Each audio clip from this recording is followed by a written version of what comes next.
अरे वा, मस्तच. नाही म्हणजे काहीतरी बदल हवाच ना. का बदल का हवाय? दरवर्षी आई चीफ गेस्ट असते ना. हो हो, मॅडमच असतात. दरवर्षी आई चीफ गेस्ट म्हणून जाते, मग यावर्षीही आईच जाणार.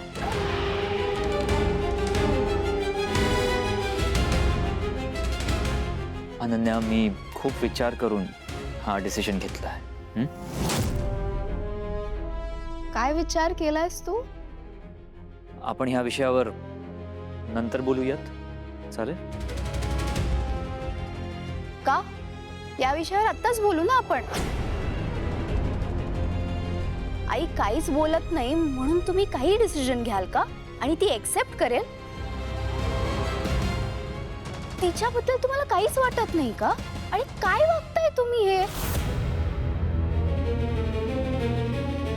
आणि आई काहीच बोलत नाहीये याचा चुकीचा अर्थ घेऊ नका. तिलाही इमोशन्स आहेत.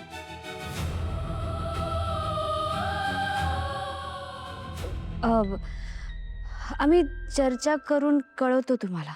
हो हो, मी कॉल करतो. चालेल, हरकत नाही, येतो आम्ही.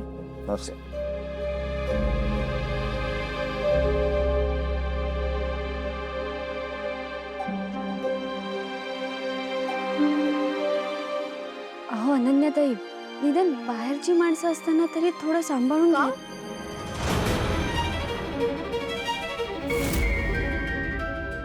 बाहेरच्या लोकांना काय वाटेल याची काळजी आहे तुला, आणि आईला काय वाटेल याचा काहीच विचार करत नाहीयेस तू.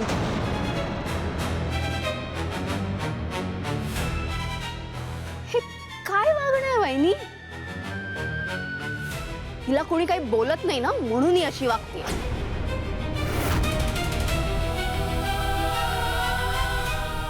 आणि चीफ गेस्ट म्हणून आईच जाणार. End of discussion. अनन्या, अति होतंय, जरा शांत बस. काय शांत बसू? तुम्ही बोलताय ते चालतंय का? काय चाललंय? ही काय भाषा आहे आणि ही काय पद्धत आहे बोलायची? मग काय करू मी? कुणाला तरी बोलावंच लागणार ना.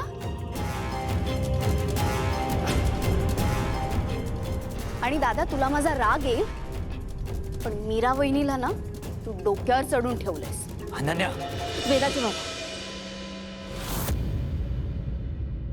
ऐका ना, आता तुम्ही आत चला,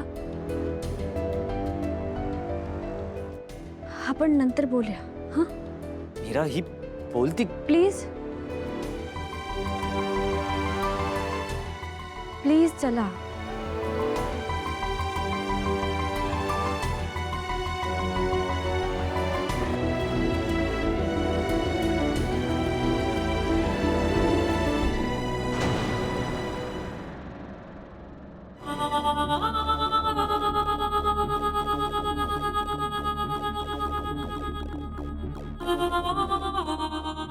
वा मंजिरी वा, चांगला खेळ खेळतेस हा.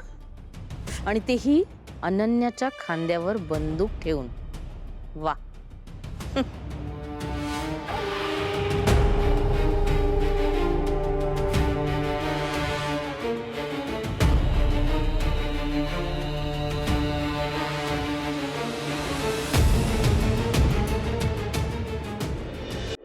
मीरा, तू मध्ये यायला नको होतस.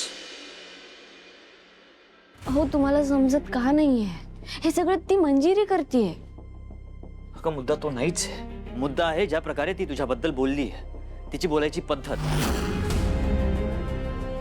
पण या सगळ्यात त्यांची काहीच चूक नाहीये. त्यांना असं वाटतंय की त्या त्यांच्या आईची बाजू घेत आहेत. या सगळ्यात त्यांचा वापर केला जातोय. हे बघा, तुम्ही सुद्धा आधी असेच होतात की नाही? आई आहे म्हणून तुम्ही त्यांच्यावर डोळे झाकून विश्वास ठेवला ना. आपल्या माणसांबद्दल सत्य स्वीकारायला वेळ लागतो, आणि ज्यांच्यावर आपल्याला जास्त विश्वास असतो ना त्यांच्यावर संशय घ्यायला वेळ लागणार ना. ठीक आहे, मान्य आहे मला. तू जे बोलतीयस ते बरोबर आहे. मलाही वेळ लागलं होतं.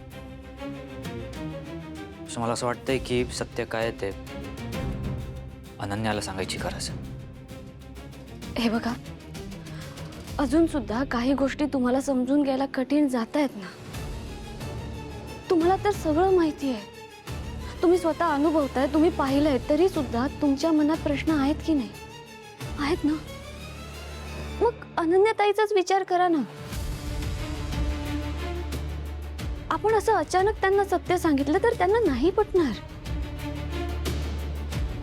आपण अनन्याताईला सत्य सांगूया, पण आता नाही. हे बघा, ही योग्य वेळ नाहीये. प्लीज माझं ऐका.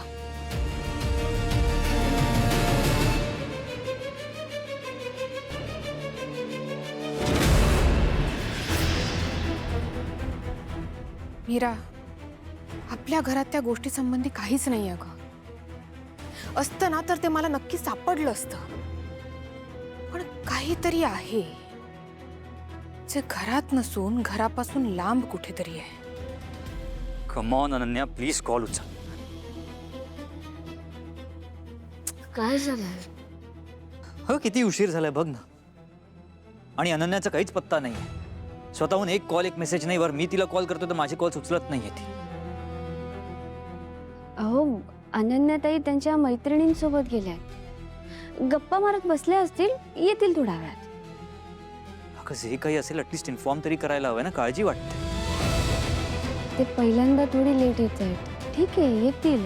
या आधीच्या आणि आत्ताच्या सिच्युएशन मध्ये खूप फरक आहे. ती खरंच मैत्रिणीसोबत असेल की मंजिरीने काही केलं असेल, काही सांगता येत नाही. मीनाचे बाबा, नाही मीरा, नाही. आपण सिच्युएशनला ना इतक्या लाईटली नाही घेऊ शकत.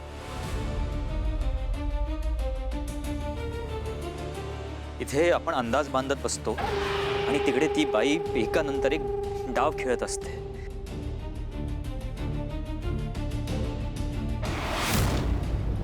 मलाही आश्चर्य वाटतंय. इतकी वर्ष मी त्या बाईवर आंधळा विश्वास ठेवून बसलो होतो. बरं झालं मला तिच्याबद्दल कळलं, नाहीतर मी आयुष्यभर या भ्रमात जगलो असतो. मला थांब, मला ट्राय करू दे तिचा नंबर. अहो,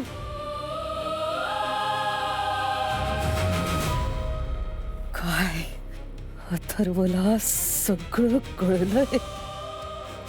याचा अर्थ मला अंधारात ठेवून हा मीरा सांगेल तेच करत होता. बस आता हेच व्हायचं बाकी राहिलं होतं. ठीक आहे, ठीक आहे, हरकत नाही. तुम्ही आता बघाच मी सगळं कसं उद्ध्वस्त करते ते.